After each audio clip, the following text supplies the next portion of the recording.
My name is Mike Preisner. I joined the Army.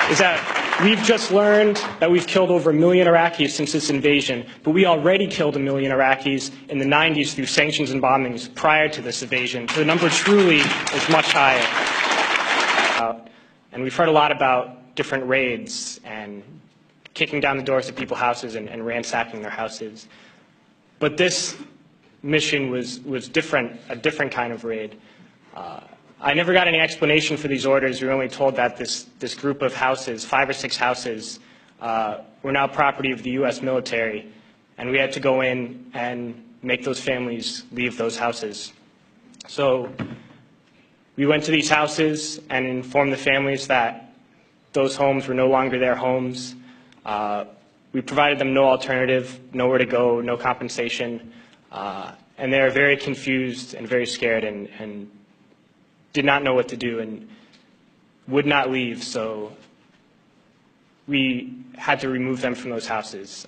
One family in particular, a woman with 2 small girls, a very elderly man and 2 middle-aged men, we dragged them from their houses and threw them onto the street and arrested the men because they refused to leave, arrested the old man, and sent them off to prison. And at that time, I didn't know what happened to people when we tied their hands behind their back and put a sandbag on their head.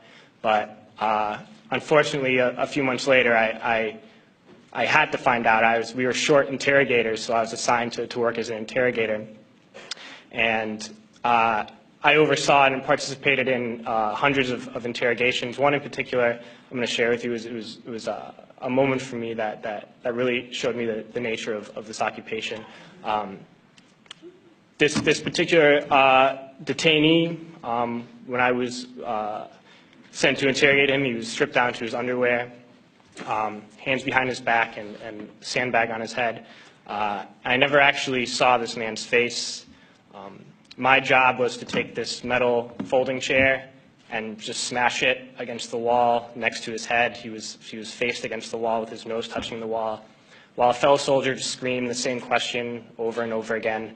No matter what his answer, my job was to slam the chair against his wall.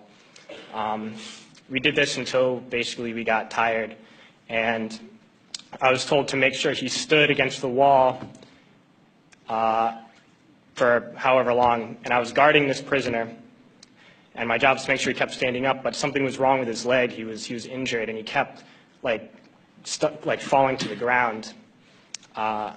And the sergeant in charge would come and tell me to get him up off his feet. So I'd have to pick him up and put him against the wall. And he kept going down. I just have to keep pulling him up and putting him against the wall. And my sergeant came along and he was upset with me for not, continue to stand. He picked him up and slammed him against the wall several times. And then he left, and when the man went down on the ground again, I noticed blood pouring down from under the sandbag.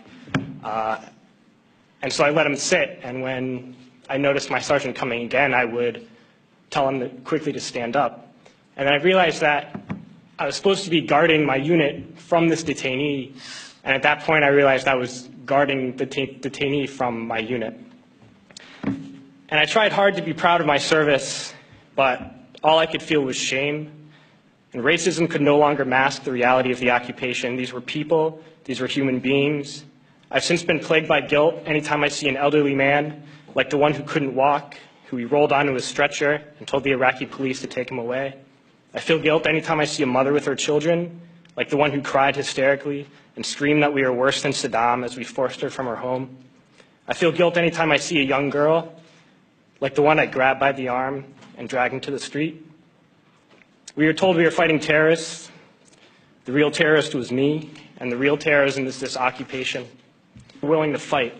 And the ruling class, the billionaires who profit from human suffering, who care only about expanding their wealth, controlling the world economy, understand that their power lies only in their ability to convince us that war, oppression, and exploitation is in our interest. They understand that their wealth is dependent on their ability to convince the working class to die to control the market of another country.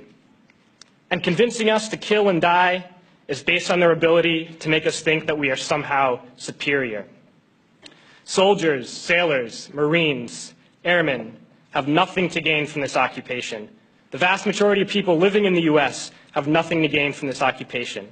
In fact, not only do we have nothing to gain, but we suffer more because of it. We lose limbs, endure trauma, and give our lives. Our families have to watch flag-draped coffins lowered into the earth. Millions in this country without health care, jobs, or access to education must watch this government squander over $450 million a day on this occupation.